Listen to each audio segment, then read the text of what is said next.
Good to see you. Nice to Thanks see for you making too. time.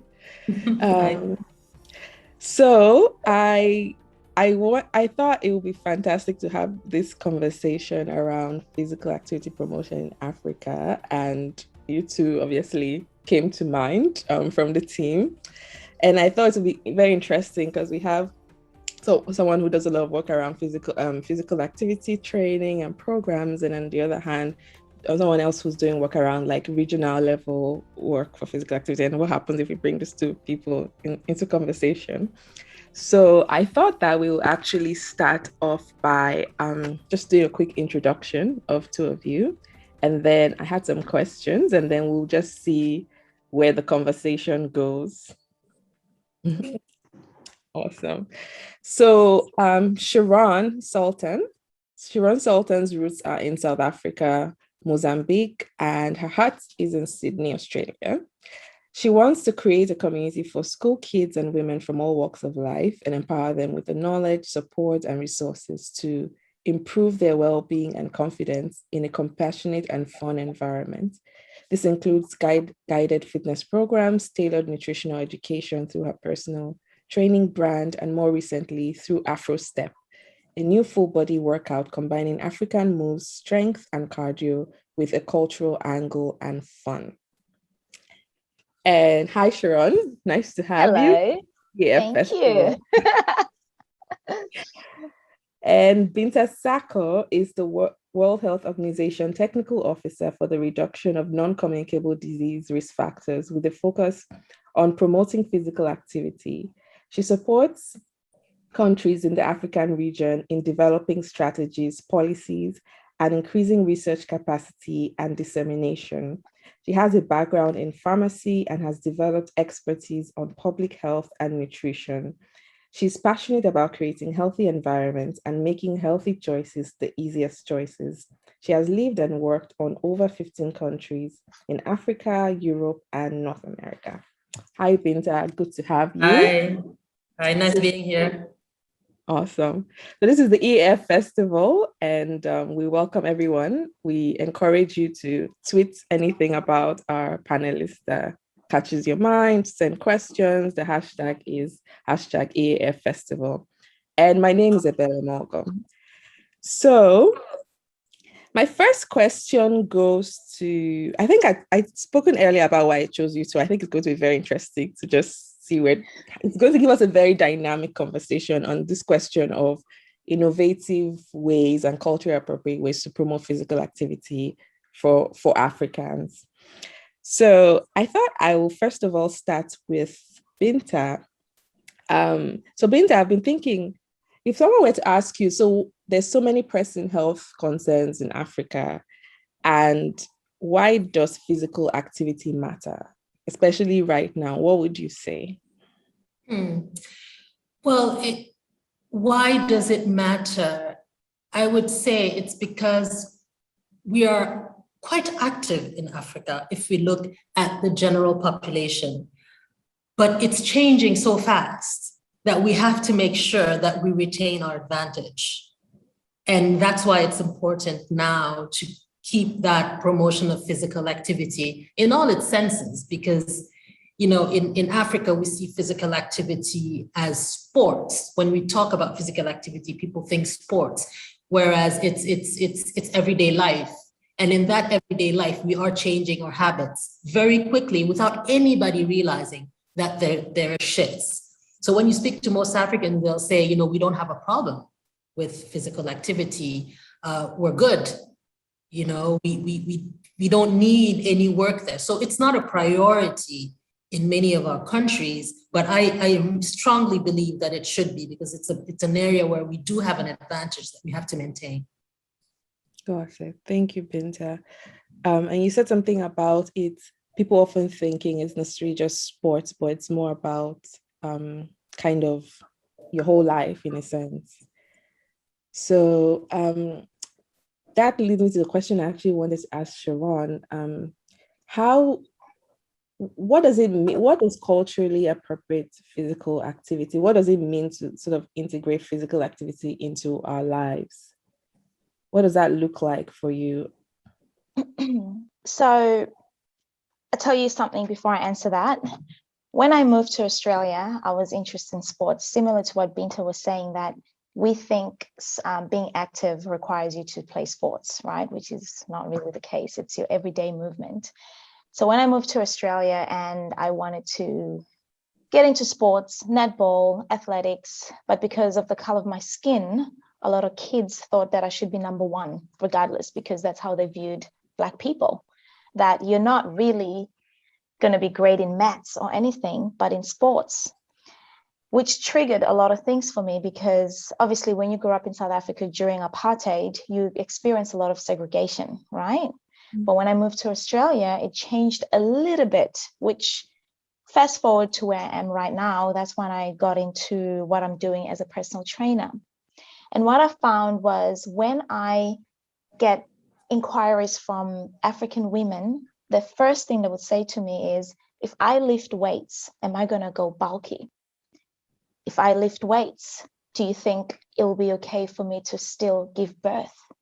So there was a lack of education culturally to say, even as a woman, it's okay to lift weights. It's not going to stand in your way in starting a family, but instead it's going to build you stronger, which is going to be good for your mental health, which is going to help prevent certain illnesses or reduce diabetes or even hypertension. So there's quite a few things that you could actually use physical activities to help you, not only to look good, but to also feel good.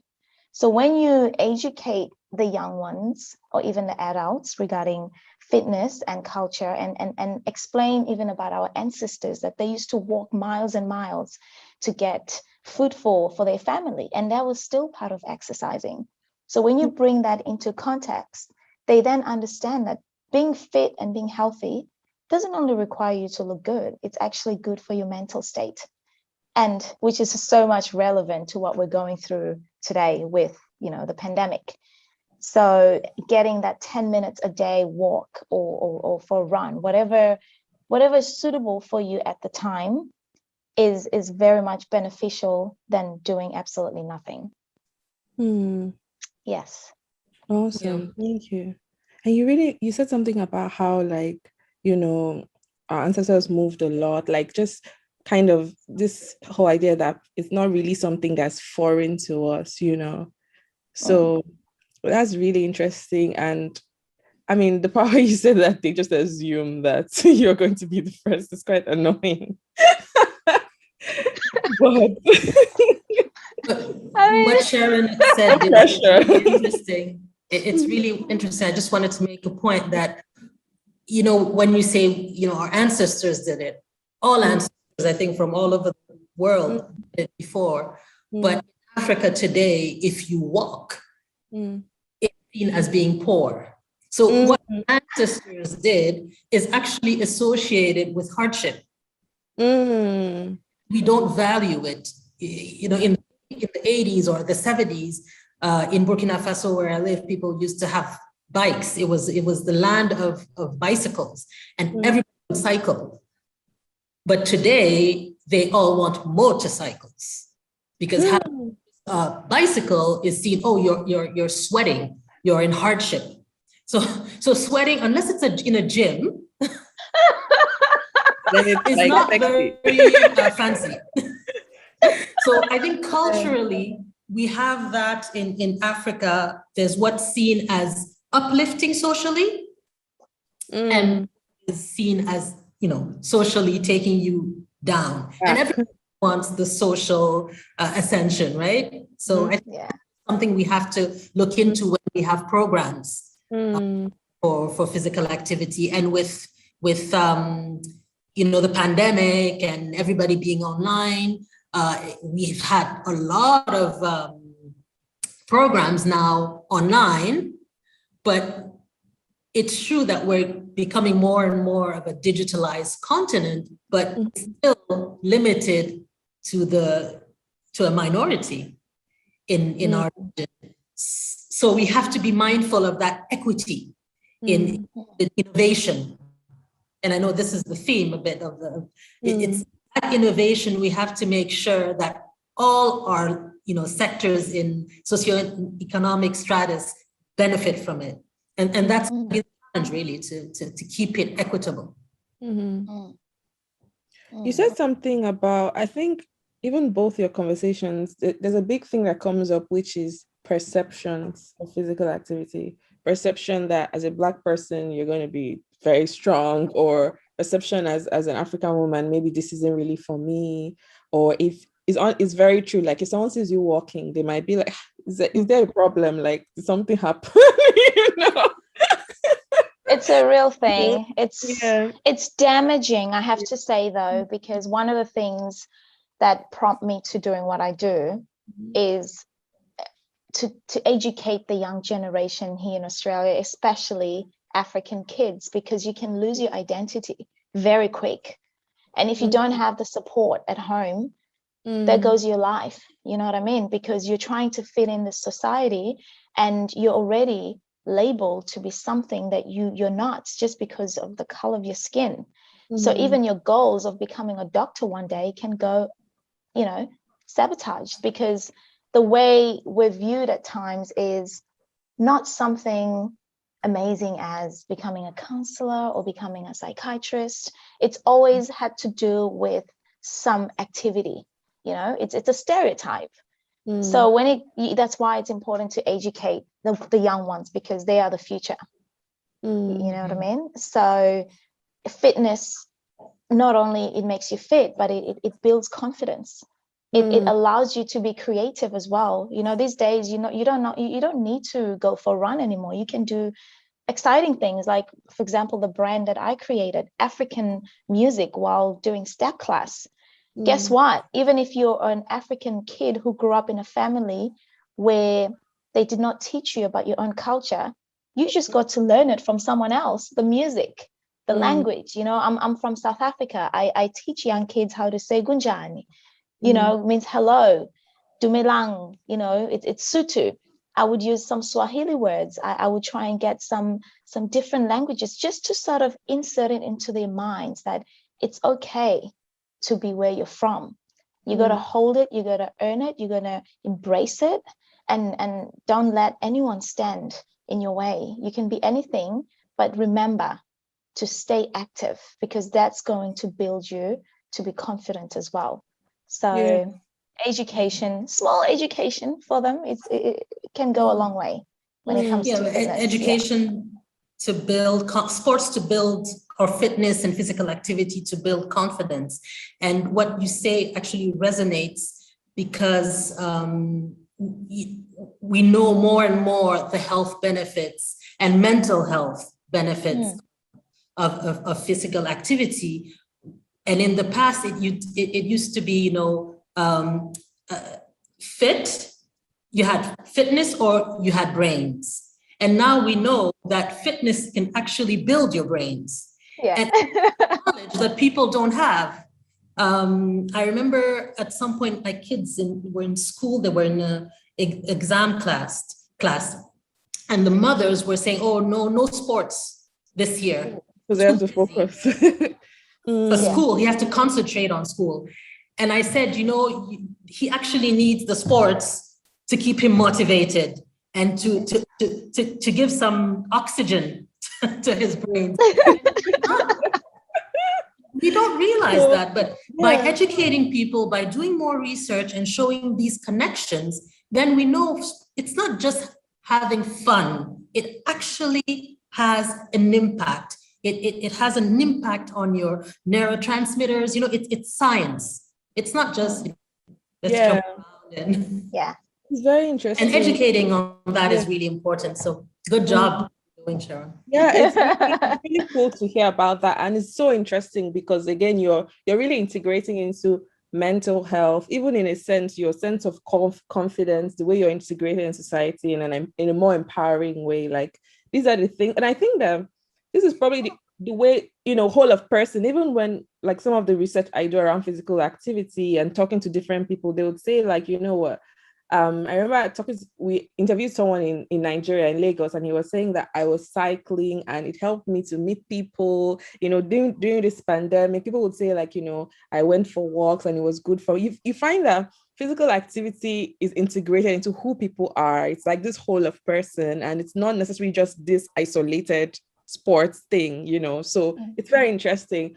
Binta, I had a question for you. So we've talked a lot about like this perception. On the one hand, like Africans are very active, have always been very active.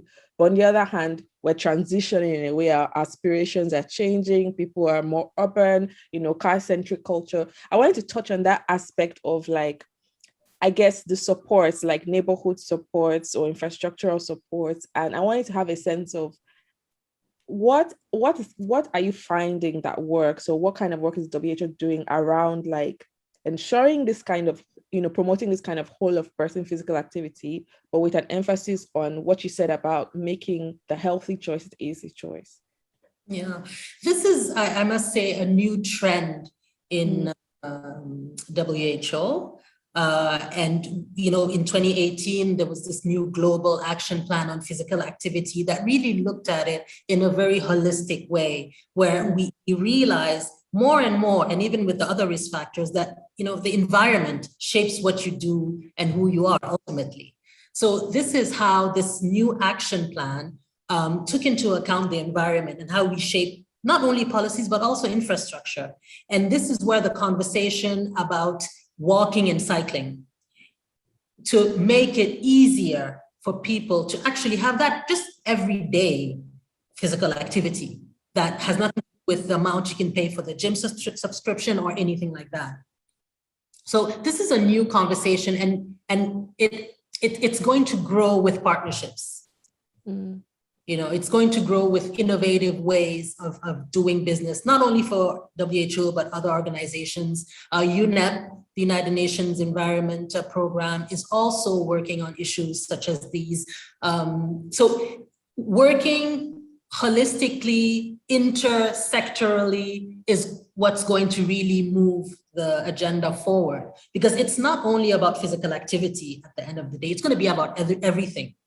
We shape our environment physically with policies. So, and we need to have really much, much stronger partnerships to make it happen. And what kind of partnerships are there any ones that are emerging? Are there any, for example, things that are going on the continent that you say like, this is very innovative in terms of how people are trying to integrate physical activity into, I guess, development and into society and infrastructure and all of that?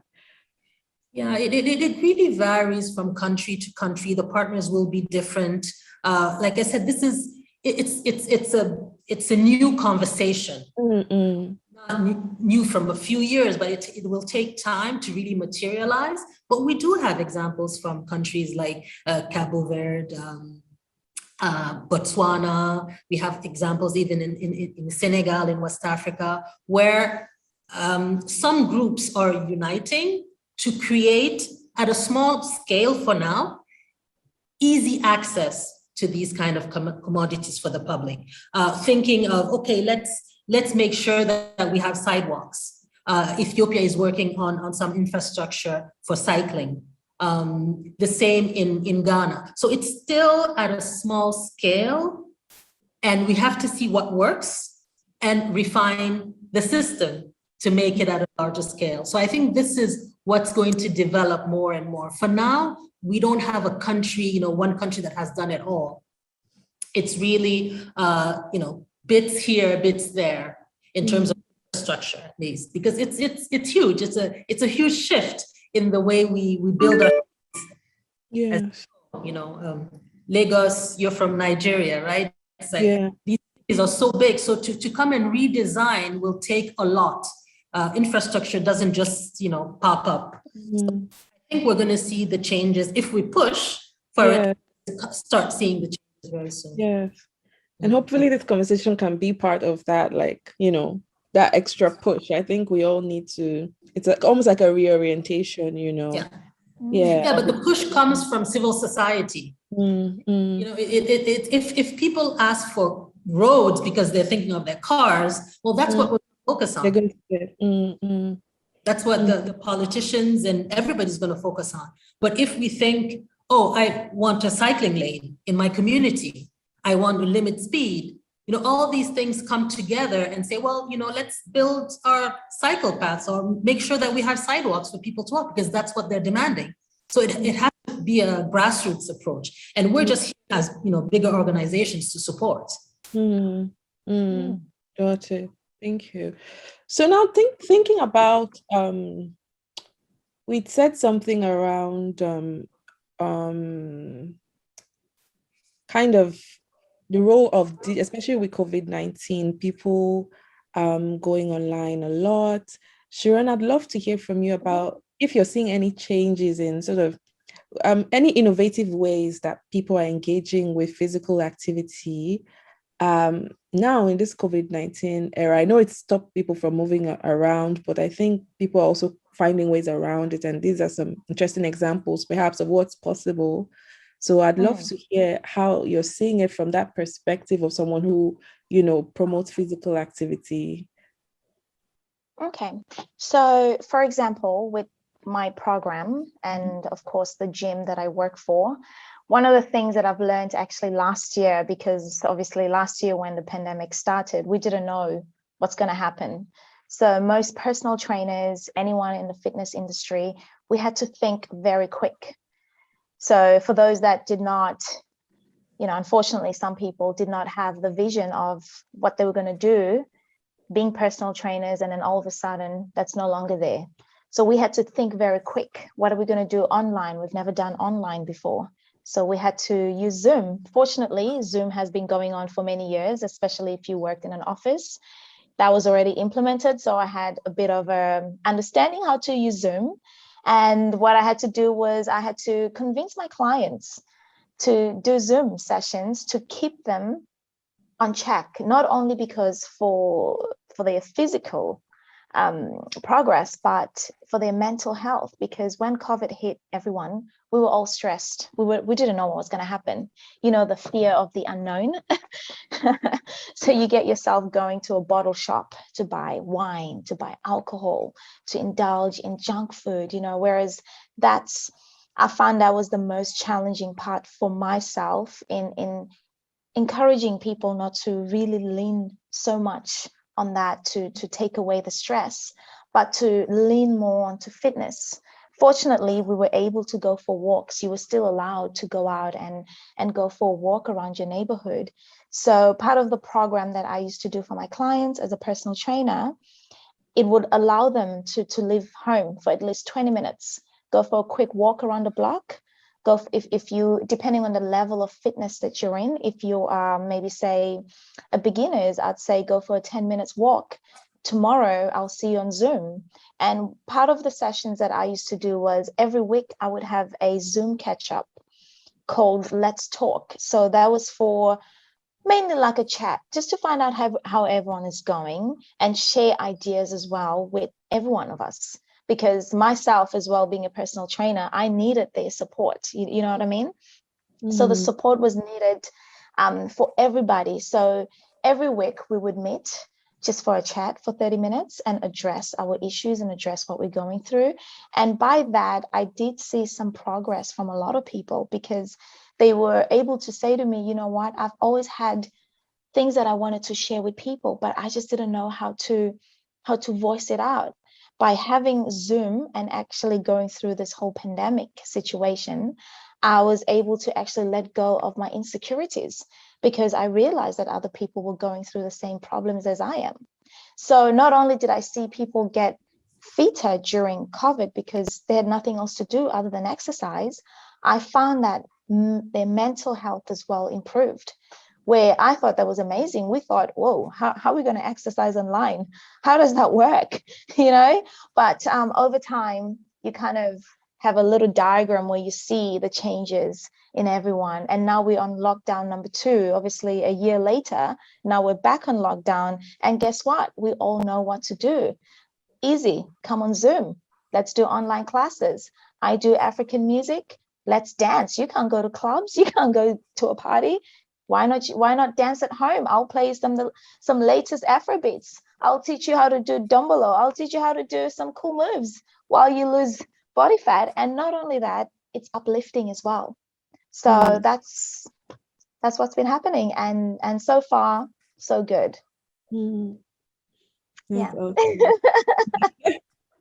Because I'm personally thinking of like, yeah, even when the first lockdown, I remember just how uncertain everything was. And I think everyone was in shock. In a way, it seemed like, at least on my end of things, I felt like, oh, wow, this is really becoming a big thing. And then it's like lockdown. And then it was weird. It felt quite claustrophobic. And then you're now thinking, and then people stay like getting into like baking. And then people would say, well, I'm baking, I'm learning languages, I'm doing this and that and all of that. And personally for me, I found like something that was very helpful was just going to a park. I think I discovered a park during that time and just going and just walking around. And you're still a bit afraid of seeing people up close, but it's nice to at least see them and know that there's people in the world. Yeah. And how great did you feel going for that walk? You felt so great. Yeah, you appreciate the air as well. You're thinking, wow. Every morning I'd wake up and I'm like, yeah, it's a new day. Until you were in lockdown, you realize that nature is part of us. We're humans. We're created to move. You know, so I don't understand when people don't move. Not, of course, by choice. That's alarming. I'm thinking, really, there are people out there that would kill to go for a run, you know, because we're created to move. That's how humans are created, not to sit around, you know. So, but obviously it is challenging when you have to do it online. But you have to be creative because it can get boring over time doing the same thing over and over. But thankfully these days, technology, you can find all sort of exercising programs online that are very interesting. One day you could be doing yoga, one day you can be doing Pilates, one day you can be doing, I don't know, like dancing, you know. So there's no excuse. No excuse. There's something that has incidentally happened where like there's the question of access, you know, it's now a bit more convenient, and it makes me think about also the question of inclusion, you know, people that are often sometimes left out of the conversation on physical activity, people with disabilities.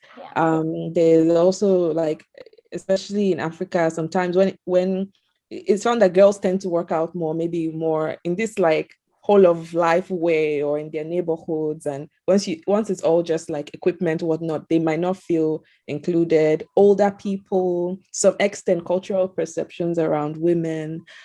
Binta, I wonder if you could touch on a bit more. I wanted us to continue this conversation on kind of access to physical activity. And there's some things we're saying here, which is like, yes, on the one hand, digital tools might exclude certain people, but it can make it a bit more convenient.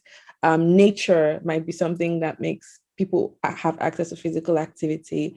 I'd love to hear just what, I guess, maybe some of your thoughts around this whole question of access and inclusion as it relates to physical activity opportunities. I think you've touched on a for me, very important point, and that's what I was calling inequity, or at least searching for equity, that everybody has some sort of access. And it is difficult in the region. You mentioned disability. It's not mainstream. Even in our health system, it's not yet mainstream, let alone in the whole of society. People with mental illnesses or mental deficiencies are usually totally absent of the social scene. They're hidden, let alone go and do physical activity. The elderly, then we have elderly and women. It's cultural barriers where it's not seen as necessarily desirable to look like somebody who does a lot of sports. A little bit of muscle mass, it's negative because you look like a man, those stereotypes. And for elderly people, it's not respectable to be active or to dress in a certain way. And I don't know I think I mentioned this to you, Ebele, in one of our conversations, where on Facebook, this girl of a certain age, only in her 40s, 50s, was wearing fitness and walking, and the comment she got was, you're too old to dress like that and to do that. Yeah, I think it's absolutely amazing that this. So these shifts will come, but work on them. We have to work on the image of what physical activity brings. Having being of a certain figure has to be worked on. That image has to be worked on. So it is a big issue, I think, that in the region that sabotages the promotion of physical activity, definitely. But it is changing, and I think we have to look at the positive. It is it's going to be a challenge, but I think we're already shifting. We're already shifting in that sense because people are, NCDs and diabetes, heart strokes are increasing. Everybody has in their family somebody who has had stroke, and women also are affected. And now they're being told, well, you have to walk. You have to, you have to be active. So it's coming. And as you said, do we have spaces? Do we have the parks? Not yet. But as we move on, I really do believe that these the setting will change because people will have a demand for them. Thank you, Binta. And as you were talking, I was just thinking about the intersections. I think with even the conversation on climate change in Africa, a lot of these things we're saying around parks, and I'm just thinking about that opportunity to intersect some of these questions, like we're all having this conversation on how do we want to develop? We want to develop in a way that people can improve their health in a way that's good for the environment. And I think that there's a bit more push for that. I hope conversation. Yeah, no, there definitely is. In all our policies at WHO, we have that component. It's really what we're going towards. It is difficult because we don't speak the same language in code. So we have to first. We know the bridges. If you look at the Sustainable Development Goals, and physical activity, we know, touches on so many of them. It's not only on health, like you just said, environment, peace. There are about 6, 7, 8 SDGs that physical activity alone touches on. And it's the same for all the other risk factors. All the maternal health also touches on all those different. So we know these interconnections. It's about making them happen, because when you have a lot of people in the same conversation, it becomes a bit difficult, even though we do agree that we have to work together. If you're many, it becomes more difficult if you're alone in terms of going fast. But in terms of how far you can go, it definitely will have more impact when we start working together. So I do believe, and I trust that this is just work in progress. Got it.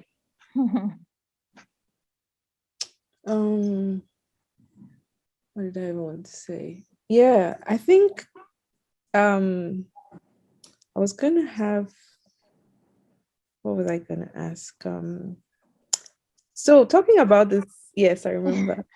Talking about it's so interesting because I think we've been talking a lot about like how do we put physical activity into the whole of society? How do we put physical activity into the whole of person kind of thing? And to do that, sort of these perceptions and infrastructure, and how do we put physical activity on the table when people are saying like, oh, people are poor or something, and you're like, no, this actually matters, And the interesting thing is like, we don't even have enough money to treat people of chronic disease. So why don't we invest in something that's much more cost effective and very impactful and has so many intersections with society? So Sheron, I'm going to come to you because I know that you talk a lot about in fact, you talk about fun, right? And I want to know like more about this idea of fun. It's like you're framing this conversation on physical activity in a different way, in a way that someone might be like, oh yeah, like, this is something I want to do. And I just want to hear more, maybe what kind of attitudinal changes have you seen, and just what inspired this idea of fun, and I just want to riff of that some more. Okay. So growing up in South Africa, I grew up in the countryside of in Nelspruit in Mpumalanga, where it's very known for its agriculture. I grew up with my grandmother. She pretty much raised me. Well, we all are raised by our grandmothers, isn't it? While our mothers are working and getting their, qualifications so they can have a better job. So I always used to watch my grandmother in her backyard, always planting corn and all those delicious organic goods. Back then, I used to think it was boring. I thought, what is she doing? 4 o'clock in the morning. Why do I have to wake up at 5 and clean the house? When you're young, you don't realize that you're getting trained to understand how your body moves and what you should eat, which is good for your health. So growing up, of course, played sports. It was fun purely because it was competitive, because you want to win. So when you win, you're like, yeah, it's fun. But then the thrill is gone. Moving to Australia, and when I started Afro Step, I started it because I used to work in an office and I used to get bullied by my manager because of how I looked. So, which triggered many parts of me when I moved to Australia, where kids used to be very confused of my looks. They used to say, why do you have hair like this? Are you from Africa? You should have lions in your backyard. You should be a singer. You should be this, that, that. So they pretty much painted my life for me, which some of the things I didn't even know how to do. I never knew how to sing.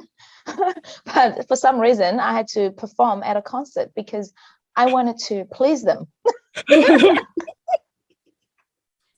So do you see what I'm coming from? Like, I felt like my life was painted at a very young age for me, which I didn't even know some of the things. I was like, okay, Mom, I have to be a singer now. Can you play for my singing lessons?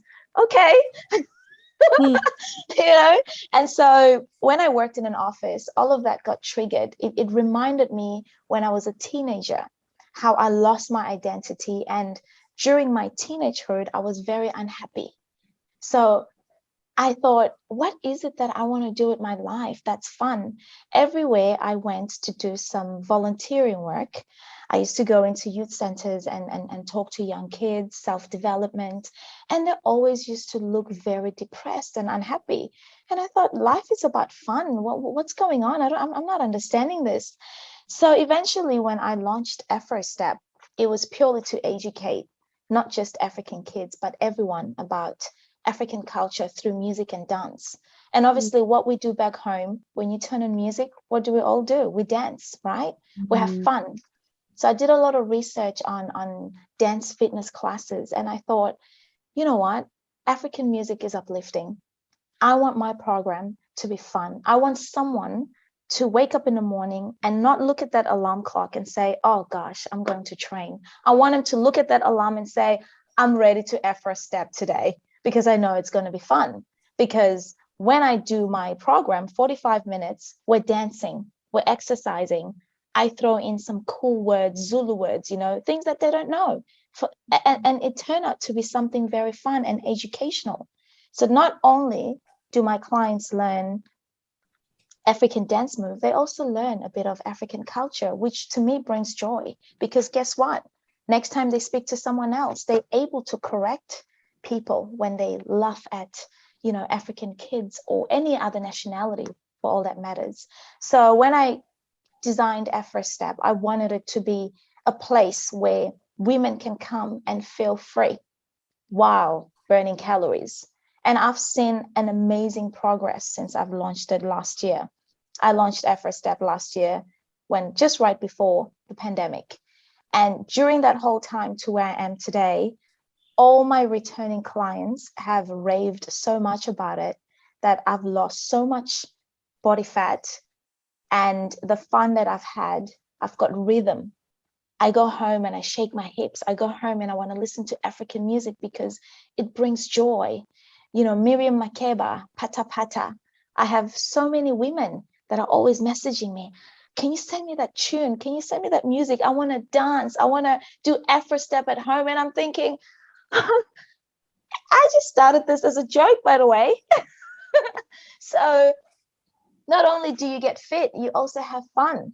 You know, people look forward to coming to my classes, and that for me brings a lot of joy. So that's what I mean when I say fun, because you get to do so many things within that 45 minutes. You get to dance, you get to exercise, and you get to learn a few different words in Zulu or any other languages that I pick on the day, depending how I'm feeling.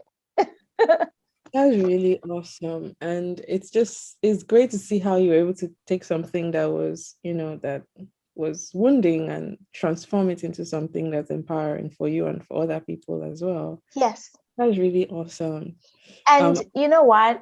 I have to say, though, that even when I go into schools, because I go into schools as well, and I teach kids about, culture, how to break stereotype, not just for African kids, but for every nationality. Because once your parents are from a different country, although you're living in Australia, you're still considered as a minority. And it's going back to the perception. People look at you and they think you're from this country, that we're going to treat you slightly different. So AfroStep will go into a school and help those kids to break those stereotypes through music and dance. So it allows them to step out of their comfort zone and learn a different culture. By the end of the program, when you ask them, what did you learn? I learned that in Africa, there's 54 countries.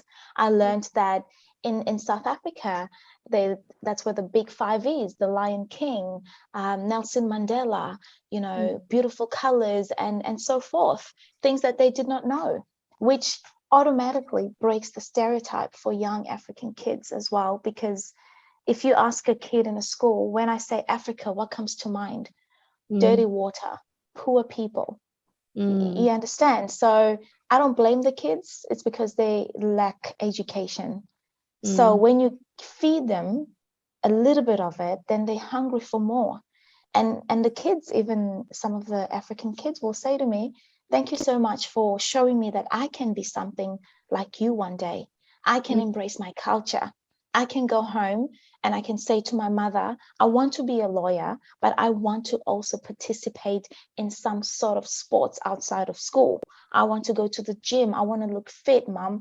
It's that whole stereotype as well from our, parents back in Africa. They sometimes the education between exercising can be something that's taboo, that a female shouldn't exercise because your job is to stay at home, look after your husband, and have a family. The whole concept of going out and lifting weights, it's not seen as a women's thing to do. This is a survey that I did, and I spoke to quite a few African women, and they told me the same thing. My mom doesn't want me to exercise because she thinks that I'm going to be like a man. I'm going to look like a man. I won't be able to produce babies. So that lack of education, again, prevents them from being active. Yeah. And it is a big issue. It is a big issue here in Australia for the African community, because some of the kids, they don't have that education, or they've got the access. Everything's there. They can go out for a walk. They've got personal trainers, but the lack of education from parents sometimes can be lacking. Yeah, it's true, because when I do, sometimes it makes me upset, because when I do see parks, like I don't know how it is, but in Nigeria, I grew up in Lagos technically, but my parents are originally from Eastern Nigeria, Anambra, which is where you're from, technically your state of origin. And driving through, I'm always fascinated, like there's these parks, or not necessarily parks, fields anyways, where people play. But then I'm like, these parks exist and it's just mostly boys playing in these parks, like mostly them playing football. And I'm just wondering, like, how are we going to make it such that girls will also have spaces to play in this park, or girls will know that they can be involved? This football is not just a guy thing where you just sit back and watch, but it's open to you. But I want to connect this also to something that you said, because when you're talking about like this Afro step as a way of empowering people, connecting to culture, changing stereotypes, it makes me think of this long line of almost tradition of, and among Black people, really, among Africans, the people of African descent, like moving as sort of empowerment or liberation. So like you have I know that there's a program I heard of recently. It's where is it? I think it's in the US, and it's Girl Trek, and it takes like Black girls and they walk together and they listen to like they listen to music from sort of some of this the civil rights movement. They connect to culture, their history. It's empowering, and it's a way to just like it's a way to move, but then it's also a way to connect to your history and to your sense of empowerment and liberation in a sense. And Binta, you're in Burkina Faso, right? Yeah. Yeah. Yes. And I remember reading that like one of the things that Thomas Sankara did in his time was like encourage people to be active. And like I was just like, wow, like it was so I was so impressed. Like people, I think there was even a day or something where there still is. Mm. There still is the day for sports. Here have this, there's a big, I would call it park, in the middle of the city. Where you can go hike, run. And in terms of the way they organize the city, let's say a certain zone, there was always a place that was reserved to have, it could be a garden, but for like the neighborhood, there would be a space. Unfortunately, these places are not maintained. So they exist, but people don't go because it's not pretty, it's not safe always. So I think, yes, definitely there was a progressive political orientation in that time. And these things are still here. They're still here. And I think a lot of countries, we do have places that were reserved for parks, but because of the lacking, financial lacking, they're not maintained. And that's something that can change. Can change, yeah. Yeah. So there's also that question of sustaining some of the progress that we're making through like political different changes politically. I also part of my childhood was spent in this town called Festac, and it was actually the festival. It was like shortly after a lot of African countries gained independence. They came up with this like festival of Black arts and culture, and it was in Lagos. So they kind of designed a town for this festival. And this town was very well planned. So they actually had places demarcated for sports. It's one of the few places in Lagos that has sidewalks and everything, but they have not been maintained very well. So I remember like in school, we did used to go to some of those places to exercise, but sometimes when you're walking home, people will say, you know, that area, they had these guys like they call like obtainers, they can like take your pocket money. So you have to like be careful. You know, it wasn't really a place, especially as a girl, that you just feel safe to just go alone by yourself. So there's also that question of maintenance. So I have a few last questions for you too. And as we kind of come to the end, I'm just thinking of the thread that we've pulled in this conversation. You know, we've talked a lot about some of these perceptions of physical activity. We've talked about the potential for this change. I guess this change to in COVID, this is sort of a transition period, the potential to maybe use digital tools, the concern for also inclusion, the concern for equity in access to things like nature, infrastructure, digital tools that people use for engaging physical activity, connecting physical activity not just to sort of one thing that we do, but to the person, you know, their mental well-being, their confidence, their empowerment, their history, development, identity. We've talked about also like, okay, making sure that even when we do make this progress, like how do we sustain this progress? And the need to push and to continue to push so that physical activity is on the top of the agenda and people actually see the value from the individual level where it's like, a woman or anybody, really an African person, sees that, you know what, this physical activity is actually important for my child's education, their mental well-being. This will actually put me in a better place to have a baby, not stop me from having a baby. to the national level or the regional level, where we're saying that, you know what, this isn't something that comes later. This is very important, both in terms of reducing costs to the healthcare system, helping us in terms of climate change, creating other opportunities, you know, sports for development, even economic opportunities that can come from sports and exercise and all of that. So even workplaces, like maybe people won't be sick often if they are engaging in healthy lifestyles.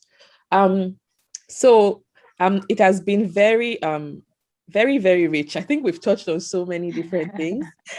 Now I have a question for both of you. So if you had, someone asked me this question in a recent conversation, so I want to throw it back to you. If you had, they gave me $500,000. I think I'm going to make this bigger. So let's make $1 million. If you had $1 million, right? Sheron and Binta, and they gave you this money to kind of lay out this roadmap to achieve this, your wildest aspirations around using physical activity. What would you do? Where would you start? If there was no limits, what would you do? How would you go about it? You want to start, Sharon? You wanna get my ideas, Binta? I can go for it. I mean, it's a blank check, right? There's no limit. You know? You can go first, Binta. Okay. Now you want my ideas. Let's make a deal. I start and you build on it so that we can get a bigger check. There you go. See, that's where partnerships start. There you go. Yeah, let's start this partnership already. Okay. You know, I would really start with infrastructure. Giving people the opportunity to have parks and to see what it feels like. And this is really specific to the continent, to the region, where I feel that if people are not promoting physical activity, it's because they don't have the full feel of what it brings to them. And if I would build parks, I would build playground for kids so that they especially in the urban poor areas, and make it beautiful. Sidewalks so that they can actually walk to school or cycle to school. I would start there because for me, everything then builds on the environment that you create. You see, my list wasn't too long, Ebele. Oh. Very focused. You're like 1 million, create all these parks in Africa and create all the sidewalks and infrastructure where people can engage in physical comfortably activity. That they can engage comfortably in everyday physical activity. Everything for me will follow that. Yeah. Got it. So now, Sheron, the partner. Well, now that she's built all of those things, well, for me, really, one of the things that I actually want to do and working on is to start back where I come from, South Africa, and build not so much in older areas, but my goal is to build like one big youth center where I grew up to give the access to the poor, because they don't have access to this new digital stuff that we have, you know, going back to having access to being able to exercise online or to learn about your culture. Because remember, just because you're from Africa, it doesn't mean you know much about your culture as well. So I'm all about culture. So I would want to build places where young kids and even families that are less fortunate to go in there and learn about health and fitness and why it's important. Here in Australia, one of my goals is to have my school programs in different schools, part of the curriculum. So that's something that I'm sort of working on at the moment. That's why I go into schools during the PE, which is the physical education. So ideally, I would love to see AfroStep as part of that in different schools, where not only they teach about African culture, but the importance of kids respecting other cultures, which will enable young kids to be who they are and stick to their true identity rather than feeling left out, which will encourage them to be fit and happy. So these are the two things that I'm very much head set for. So if I had that $1 million or million whatever blank check, I think I would focus on those two things Awesome. to help those that are less fortunate so they have access, because, you know, it doesn't help someone who goes to the doctors and they get told that you diabetic, you have to exercise, and they say, I don't have access. It's the pandemic. You're not allowed to leave the house. What do? You don't have a computer. You don't have a smartphone. What then? So I would want to, you know, you can't help the whole world, but you could help one section and make sure that you make a huge change and a difference. Yeah. Thank you. So I think to wrap up this conversation, I think one thing we've come back to is this question of access. And I really do hope that as you both were talking, I thought about a project I saw in Ghana where they went to the market, and usually when women are in the market, they, you know, their children are there with them. And sometimes they're little children just there. Maybe they're doing their homework or helping their parents, or they're really small. And we designed a part of the market where while these women are selling and all that, the children can be playing, so they can be active, they can be doing things, you know. And I thought it was just really awesome. So this question of access that we're harping on, I think is so important and really a great way to end this conversation. I do hope that, yes, this is our blank check where we're going to have the infrastructure, the programs, and all of that would just be so wonderful. And I think that our conversation is just, it's a little but very important start to this question of like, how do we make physical activity accessible, inclusive in innovative ways. So I just want to thank both of you for honoring this invitation to be here. I hope that it was interesting exchanging with one another from these different, but I think very complementary perspectives. And I think we'll continue to work towards this vision of improved physical activity and just improved health and well-being for Africans.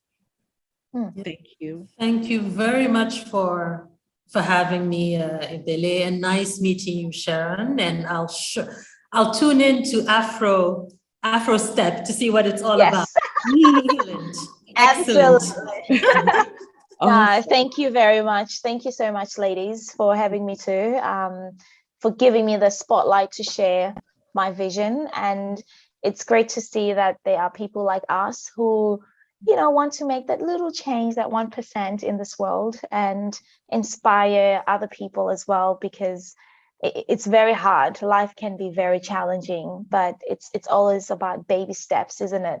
Absolutely. Any positive step is something. So thank you for putting this together. And to everyone who's watching, follow the conversation. The hashtag is EAF Festival. And just keep going. Chat up Binta, chat up Sheron, and let's keep this conversation on being fit and being active and physically active for our well-being going. Thank you all. Yeah, and every move counts. Yeah. Yes. Absolutely. I think that's something we've said. It's just moving, you know. So yeah, awesome. Thank you. Bye. Bye. Bye. Thank you.